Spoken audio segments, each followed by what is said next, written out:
Bonjour à toutes et à tous. Aujourd'hui, je vais vous parler de la nouvelle version de KDNLive. KDNLive est un logiciel de montage vidéo multipiste non linéaire libre. Il fonctionne sous Linux dont il est natif, mais aussi Windows et macOS. Il est basé sur les puissantes bibliothèques FFmpeg.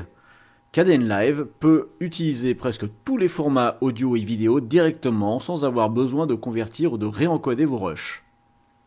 Il est téléchargeable gratuitement sur son site, dont vous trouverez le lien officiel en commentaire sous cette vidéo. Aujourd'hui, je vous parlerai de la nouvelle version. Nous sommes à la 19.08.3. Si vous venez de découvrir ma chaîne YouTube par cette vidéo et que KDNLive vous intéresse, sachez qu'en vous abonnant, vous allez pouvoir suivre de nombreux tutoriels sur celui-ci, mais pas que. Vous trouverez la playlist de mes tutos KDNLive en commentaire sous cette vidéo. Son interface est configurable, vous pouvez organiser et enregistrer votre environnement personnalisé en fonction de vos habitudes de travail. Le travail peut être accéléré par l'utilisation de raccourcis clavier également configurables pour correspondre à vos préférences. KDNLive intègre un éditeur de titre 2D permettant des effets animés. La possibilité de voir l'arrière-plan sous forme d'une image statique permet de générer une séquence intégrant le canal alpha, transparence, et de positionner celui-ci avec précision sur le montage vidéo. Les transitions et effets ont été modifiés sur la nouvelle version. Nous en reparlons plus loin dans cette vidéo. Pour fluidifier le travail, KDNLive peut créer automatiquement des copies basse résolution de vos rushs pour vous permettre d'effectuer votre montage sur n'importe quel ordinateur. Pour l'export de votre projet, le logiciel ira chercher les rushs de base, restituant la résolution complète. Il peut aussi, pour les parties dans lesquelles le temps de calcul rend le visionnage du montage impossible, créer des zones de pré-rendu. Ce qu'il manque à KDNLive, c'est la compatibilité avec le serveur Jack. Mais nous y reviendrons certainement dans d'autres vidéos. Voici les changements les plus marquants.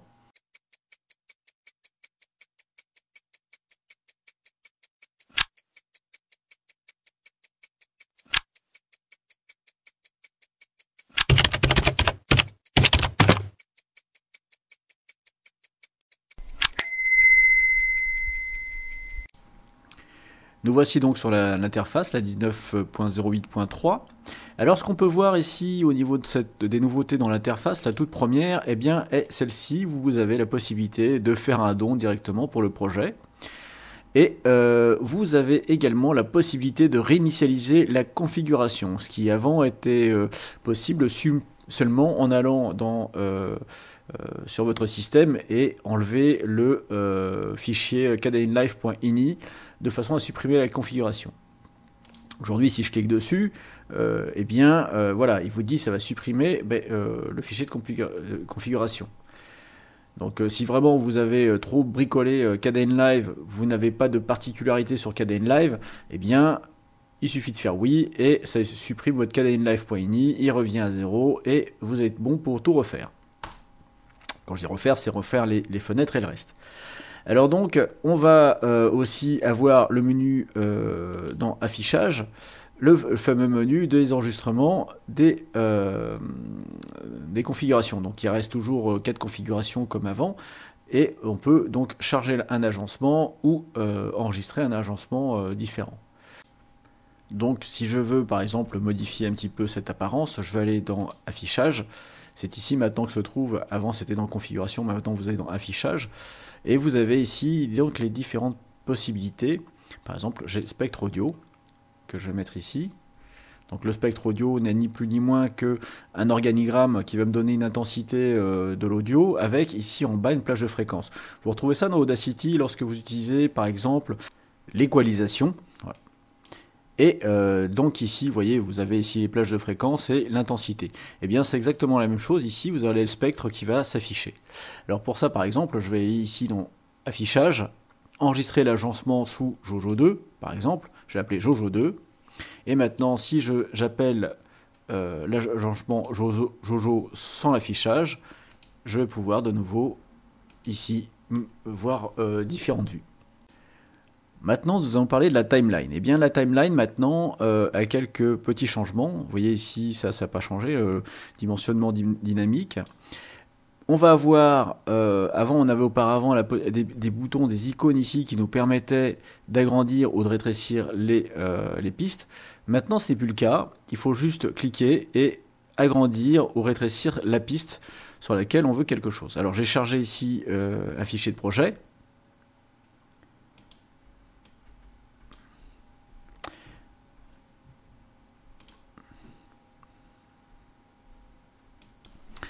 Et je vais mettre ce fichier de projet, ici c'est juste une image, je vais la mettre sur la timeline.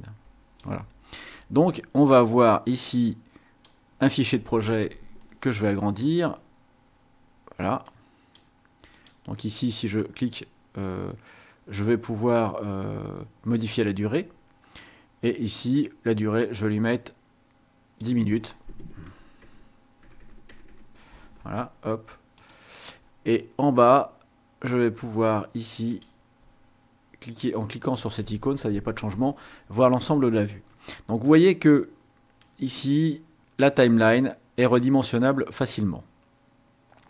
On va maintenant avoir au niveau de cette timeline la possibilité de la gestion de mode d'affichage. Je m'explique. Ici, je suis sur la piste 4. Si je me mets sur la piste 1, ici, elle est appelée V comme vidéo. Donc je peux l'agrandir. Et si je mets ici un film, parce que là c'est une image statique, je vais avoir du son associé à l'image.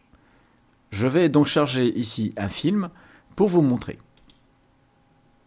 Alors j'ai mis à charger ici dans le projet le film, et quand on regarde ici le projet, en haut, on voit qu'il est de 8000 par 8000 en 25 images par seconde, ce qui correspond à pas grand chose.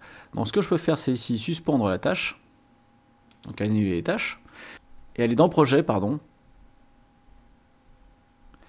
et ajuster le projet vers le clip actif. Voilà. Donc ici, vous voyez, ça me propose maintenant de passer en 1920 par 1080, donc en Full HD. Je change le projet. Et ici, vous voyez que de nouveau, le projet est changé. Alors, ça a été calculé ici au niveau de la vidéo. Je vais pouvoir donc glisser ma vidéo. Alors, je vais réduire ici la piste. Hein, toc. Et je vais la mettre en piste 1. Voilà. J'agrandis un petit peu ici. J'agrandis un petit peu là. Et ces pistes en haut, vous allez avoir la petite flèche ici qui s'appelle Expand. Donc qui permettent de replier les pistes que l'on souhaite replier, par exemple audio ou vidéo. À noter qu'ici le son va juste fonctionner. Voilà. Ici, il y a un petit bug, mais le petit bug est dû à l'enregistrement. C'est-à-dire que lorsque je suis en train d'enregistrer une vidéo, eh bien, le spectre audio ne fonctionne pas. C'est juste un petit bug de fonctionnement dû à l'enregistrement de tuto. Lorsque je n'enregistre pas, ici, on a bel et bien un spectrogramme qui apparaît. Il n'y a pas de problème avec ça. Vous n'aurez pas le souci. Alors ici, j'ai aussi l'affichage avec left et right. Ici, on a donc les pistes en stéréo. Ça c'est une nouvelle dans la configuration ici. Lorsque on est sur configurer Kdenlive, on va avoir dans montage ici cette icône qui s'appelle séparation des canaux. Donc ici, si je ne sépare pas, j'applique, vous voyez, j'ai juste un canal en dessous là, j'ai le spectrogramme habituel. Et si je fais une séparation des canaux, et bien ici, je vais avoir une séparation des canaux en visualisation. En aucun cas, vous avez un canal gauche et un canal droit qui sera affecté dans Kdenlive. Ce n'est pas encore le cas. Par contre, vous pouvez voir ici, je dirais, le canal gauche, canal droit. Alors ici, ils sont symétriques parce que c'est de la voix que j'ai enregistrée.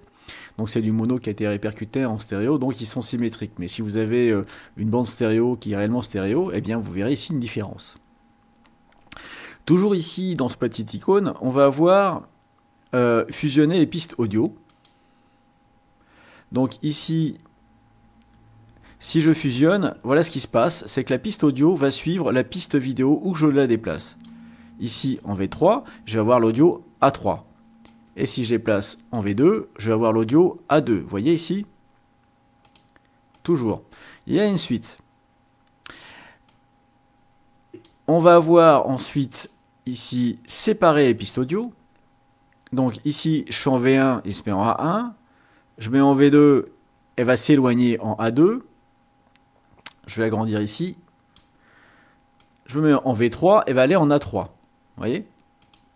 Et finalement, il y a Split Audio Track Reverse qui va en fait suivre l'audio de près. C'est-à-dire que ici, je vais avoir la piste A1 et V1 qui vont être de la même façon. C'est-à-dire que je vais avoir piste audio 1, piste audio 2, piste audio 3. Et au-dessus, après, je vais avoir piste vidéo 1, piste vidéo 2, piste vidéo 3, etc. À noter qu'ici, vous avez une zone verte pour vous dire que la piste est active ou pas. Alors, ici, avant, pour activer ou désactiver la piste, eh bien, on avait un cadenas pour verrouiller. Ici, je ne peux plus rien faire. Donc là, j'ai quelque chose de verrouillé. J'ai la possibilité de cliquer ici pour faire que cette piste est active ou inactive. Alors, que nous dit notre icône? C'est-à-dire que je ne peux plus éditer cette vidéo de façon comme avant. Alors, je ne suis pas sûr que ça fonctionne puisque j'ai fait les essais, j'ai pas vu la différence. Peut-être que vous aurez quelque chose, mais moi, j'ai pas vu la différence. On va avoir également la possibilité de faire un renommage des pistes. Ici, par exemple, j'avais marqué par exemple ma tronche. C'est le nom de ma piste. Et ici, voix off. Off, ça serait bien. Donc, double clic. Et vous pouvez éditer directement. Alors, si je déplace ma piste vidéo maintenant, alors je vais déplacer ma piste vidéo, eh bien la piste ici garde quand même le nom.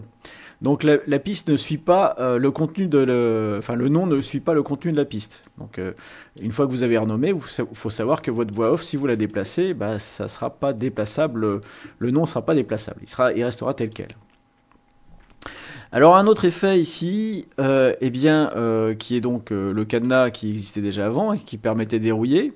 Vous voyez, mais alors tant que ici les pistes sont groupées en haut en bas, eh bien je peux pas bouger non plus le son. Par contre, je peux lui faire des opérations, lui rajouter des effets, au genre de choses. Alors hop, je désactive ici sur le son par exemple, audio. Je vais mettre audio contrast, et voilà. Donc ici, je peux appliquer des choses. Et alors, plus étonnamment, là, si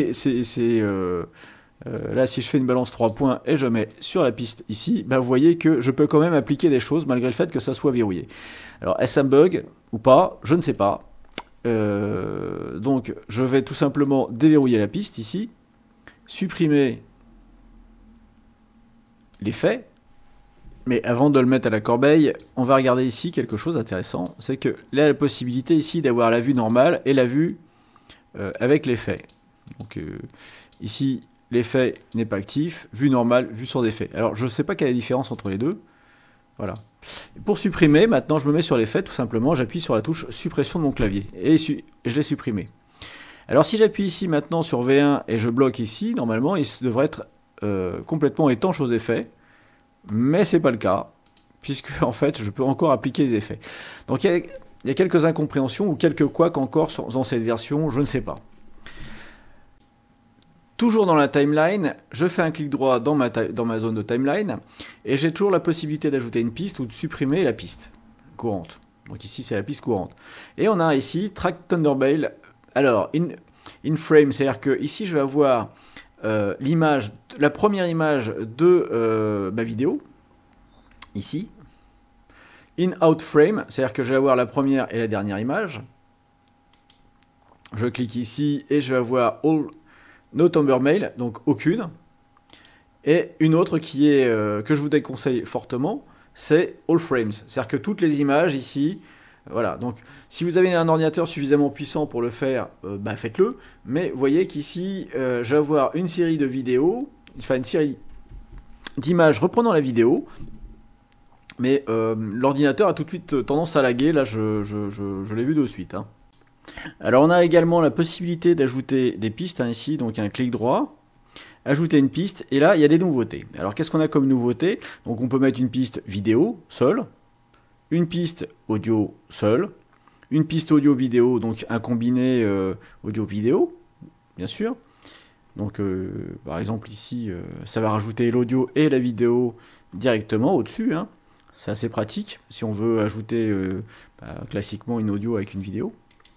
Et donc, toujours dans ajouter piste, hein, piste audio si on veut juste rajouter un effet son, une piste vidéo par exemple si on veut mettre des titres ou des choses comme ça, donc on n'a pas besoin du son.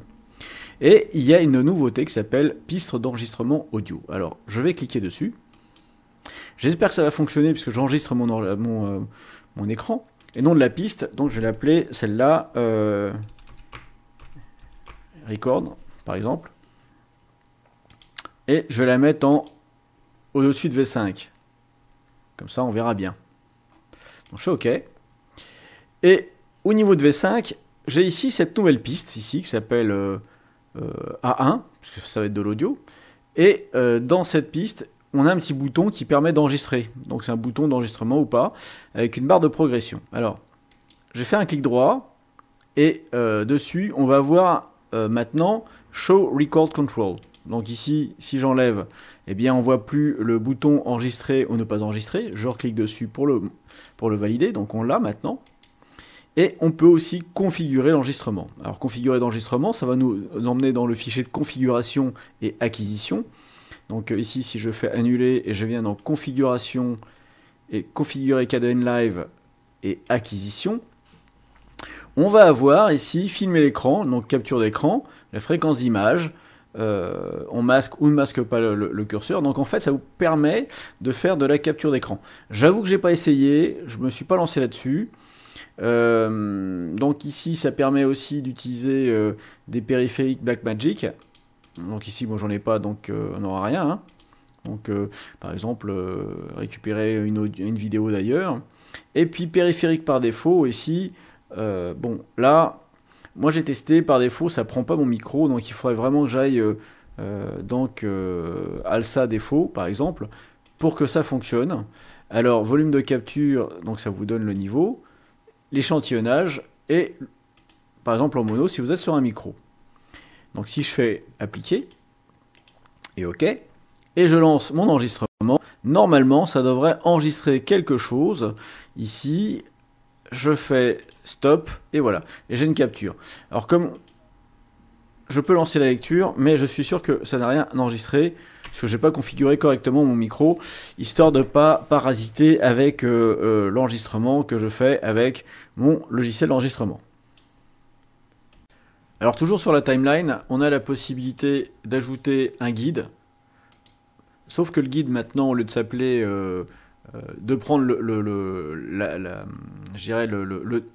l'espace temporel sur la timeline. Avant, en fait, au lieu de mettre guide, il mettait le temps. Eh bien, c'est plus le cas. Par contre, lorsque je double-clique dessus, et ça, c'est une nouveauté, je vais pouvoir changer le nom. Ça change rien. Toujours le guide. Je peux le mettre avec des espaces, hein, par exemple. Je peux lui affecter une catégorie. Donc après, à savoir que, par exemple, si vous avez un démarrage de voix off à mettre, etc., bon, après, c'est à vous de gérer. Et vous avez la possibilité de changer la position. Ici, par exemple, je suis à 6 minutes. Je vais le mettre à 7 minutes 00, parce que je veux que ça commence là, pour faire un montage précis. Et hop, vous avez vu, le guide, il a changé. Il était ici avant, maintenant il est là. Alors toujours sur la timeline, quelque chose assez nouveau et qui est pas mal. Donc j'avais parlé du fait qu'on puisse muter ou pas la vidéo ou l'audio. Mais vous avez ici une autre icône et c'est ce qu'on appelle les pistes d'effets. Alors c'est quoi? Par exemple ici, si je prends... Hop, je désactive, voilà. Voilà, si je prends ici cette piste, par exemple, je peux lui affecter, allez, une couleur de clé, voilà, ici.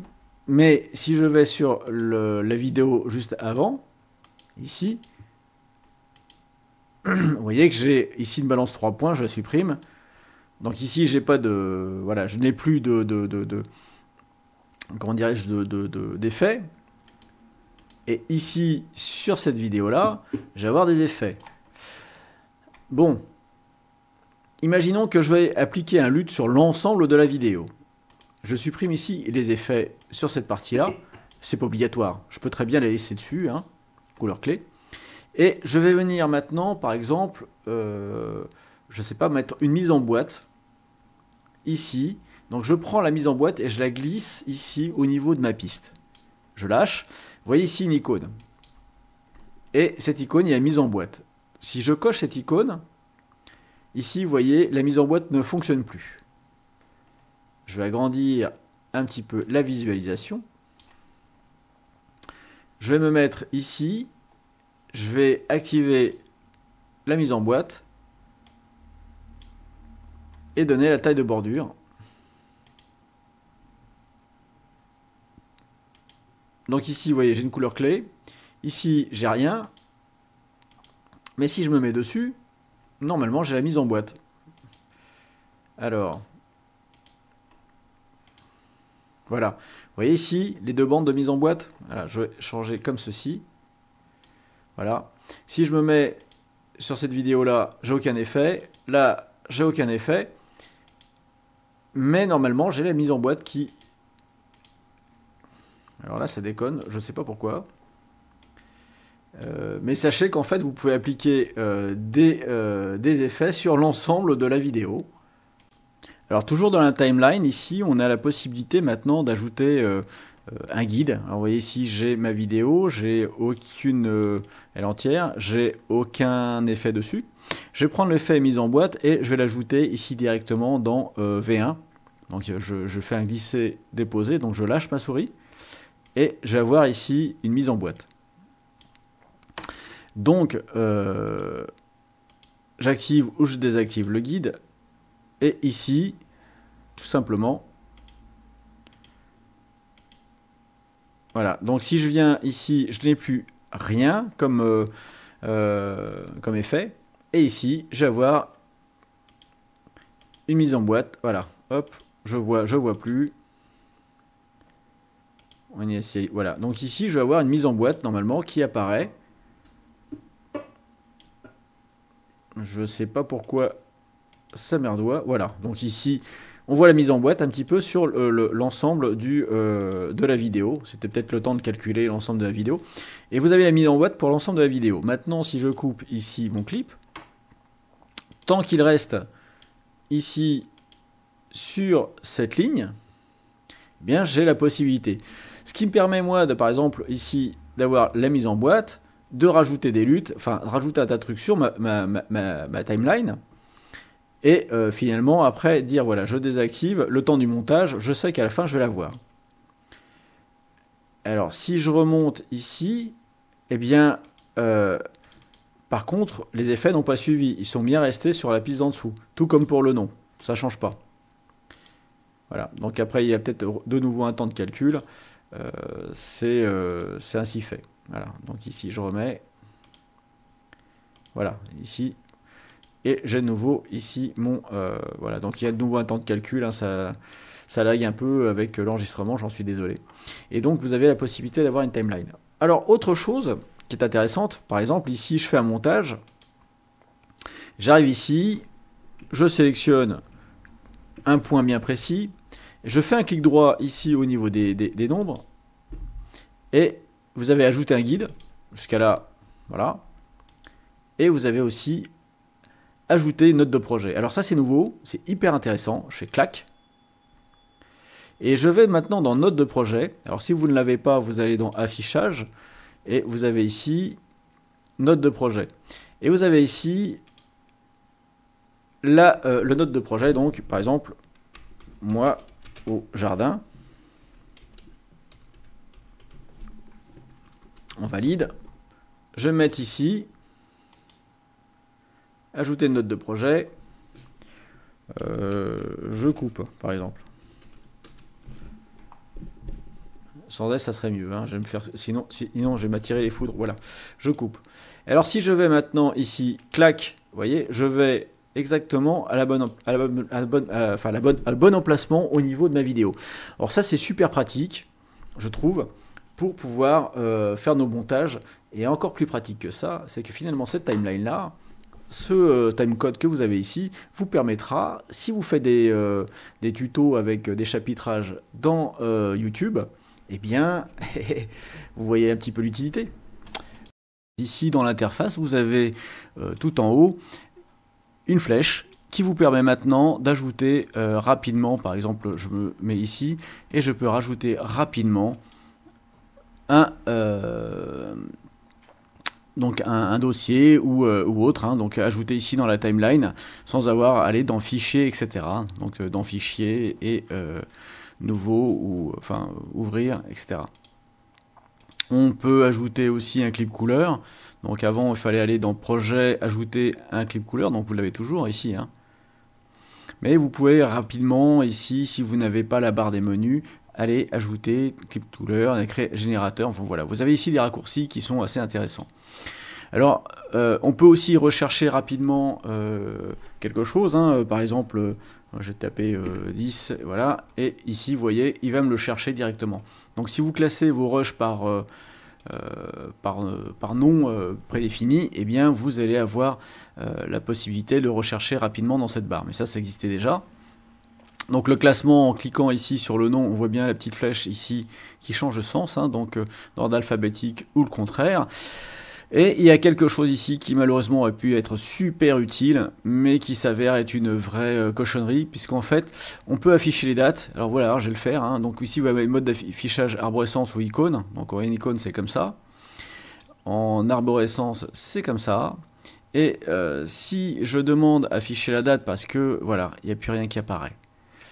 Et j'ai essayé dans toutes les formations, voilà, description, désactive, voilà. Et alors, si je désactive les uns derrière les autres, je finis quand même par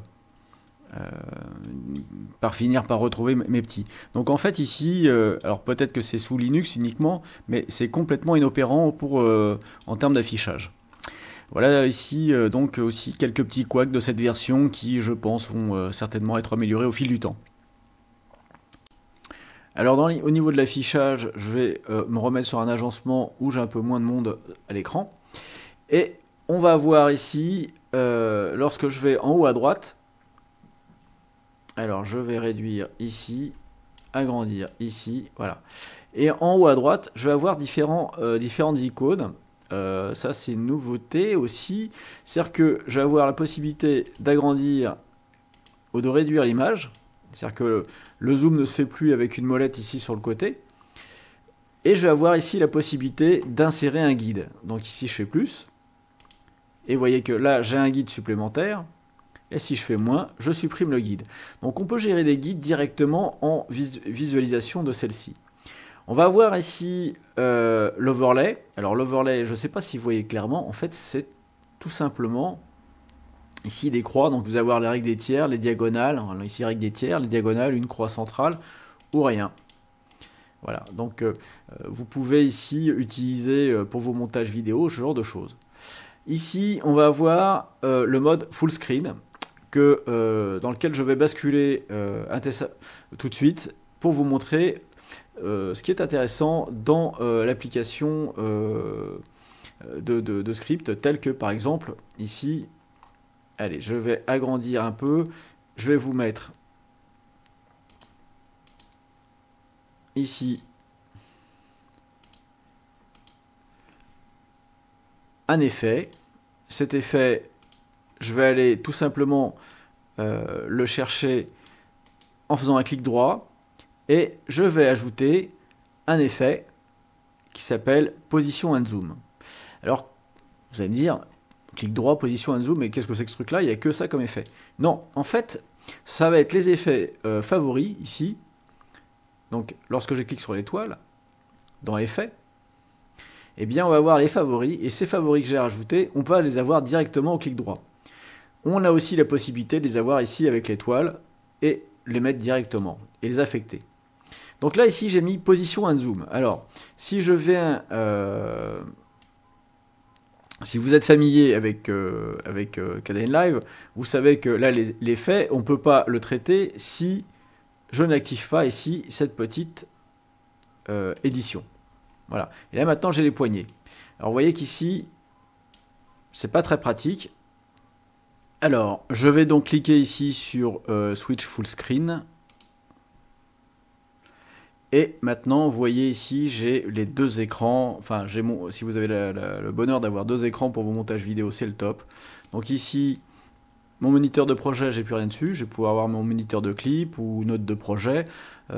Moi, généralement, ici, j'ai mes notes de projet où je marque un petit peu ce que je fais pour mes tutos. Là, je l'ai pas mis parce que je vais pas vous révéler la fin du tuto. Et donc ici, vous voyez, je vais pouvoir jouer avec le zoom tranquillement. Alors là, il marche pas très bien parce que certainement qu'il j'enregistre. Voilà. Normalement, je peux ici jouer avec le zoom et revenir ici. Alors, ah oui, parce que je suis en voilà moniteur de projet. Voilà, ici, donc je peux jouer avec le zoom ici, toc. Et si je vois pas clairement ici mon écran, je peux réduire ou agrandir, donc ici autant de fois que nécessaire. Vous voyez ici, j'ai à l'écran un écran beaucoup plus petit et je peux zoomer au besoin de façon à zoomer ici comme je le souhaite ou aligner ici, voilà. Mais ça me permet de zoomer. Pardon.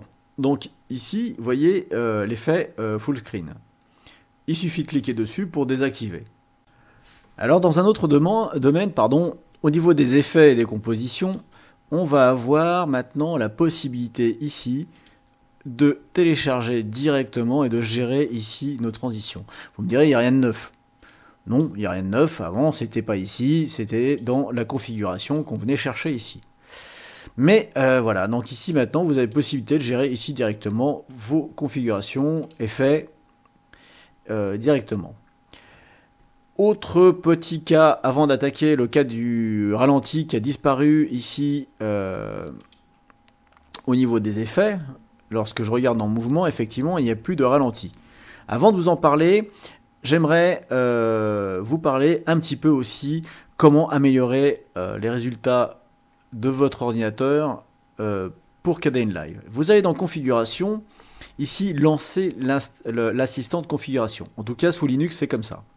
Je clique ici et je vais avoir les codecs sont mis à jour et tout semble correct. Alors là, je suis content, tout est bon, donc la vérification est faite automatique. Je demande voir si je peux pas avoir une accélération autre, donc une accélération matérielle. Par exemple, si j'ai une belle carte Nvidia, ce qui n'est pas mon cas malheureusement, eh bien,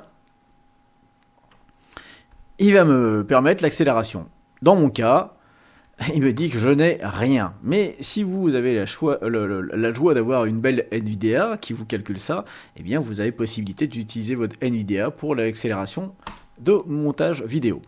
Le cas du ralenti. Alors le cas du ralenti, c'est un cas dont je souhaite discuter avec vous.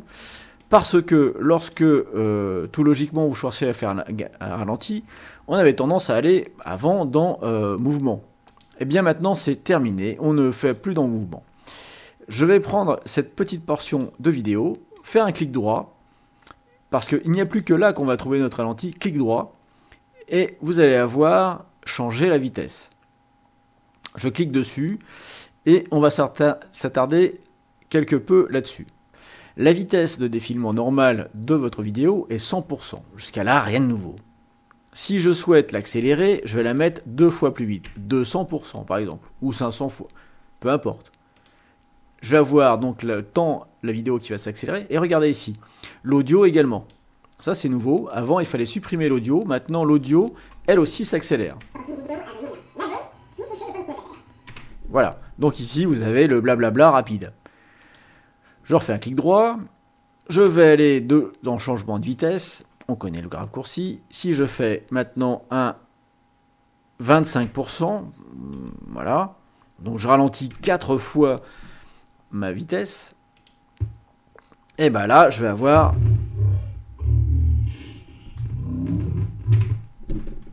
un espèce de ralenti avec un gargouillis incroyable. Je vais aller dans changer la vitesse, je vais me mettre à 125%. Jusqu'à là, voilà, j'ai accéléré de 25% ma vitesse. Voilà, et donc ça nous donne une voix un peu spéciale. Jusqu'à là, rien de bien transcendant. Je vais maintenant venir ici, dans Trackball, et mettre All Frame. Et je zoome. Je viens ici sur la barre de façon à... Oups.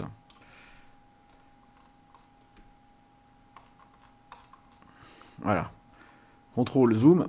Donc ici, on a différentes images. Alors à noter que vous avez l'image ici, la première image, c'est la motte. Dernière image, c'est une casserole, etc. Je laisse calculer un petit peu. Voilà, c'est fait. Je vais donc faire un clic droit ici. Et dans changer la vitesse, vous avez inversé le clip. Alors ça, on pouvait le faire dans Kdenlive. C'est-à-dire que au lieu de lire de gauche à droite sur la timeline, eh bien ça va le lire dans l'autre sens. Et regardez bien, je coche. Et maintenant, je commence par la poêle et j'inverse ainsi la chose. Alors, en enregistrant ici, ça va être quasiment impossible. Ceci dit, chez vous, si vous vous amusez, vous pouvez inverser le clip. Et donc la fin, c'est le début. Et ça remonte dans le temps. Tout simplement. Voilà. Donc ici, là, c'est ingérable avec l'enregistrement de mon écran. Mais croyez-moi, c'est assez marrant. Une dernière petite chose au sujet de Kdenlive nouvelle version, c'est qu'avant, on avait possibilité, lorsqu'on faisait par exemple, des zooms, on rajoutait, je sais pas moi, un lutte ou voilà, une courbe de Bézier, etc. On a la possibilité de faire des groupes. Et aujourd'hui, bah non, on n'a plus la possibilité de faire des groupes. On a juste la possibilité d'aligner les uns derrière les autres je dirais nos compositions. Donc voilà, ça c'est chose faite. Donc ici, par exemple, la différence entre l'œil, on ne peut plus faire quoi que ce soit ici, ça ne marche plus, et l'effet qui n'affecte plus la vidéo, c'est-à-dire qu'il reste actif mais il n'affecte plus, c'est qu'ici on peut changer les paramètres assez facilement. Voilà, donc je peux changer les paramètres, ce qui n'est pas le cas si je clique sur l'œil. Alors ce qui manque dans Kdenlive, c'est la gestion avec le serveur Jack qui permet par exemple de synchroniser le montage vidéo avec Audacity qui accepte Jack maintenant ou Ardour, ce qui est le cas de Blender par exemple. Bon, on peut pas tout avoir. Bon, bah sur ce, j'espère que vous avez apprécié cette présentation. Je vous dis à très bientôt sur la chaîne pour d'autres vidéos, en vous souhaitant à toutes et à tous de bonnes vacances de fin d'année, et ou peut-être qu'on va se revoir d'ici là. En tout cas, à tous, je vous souhaite d'être sages, le Père Noël arrive.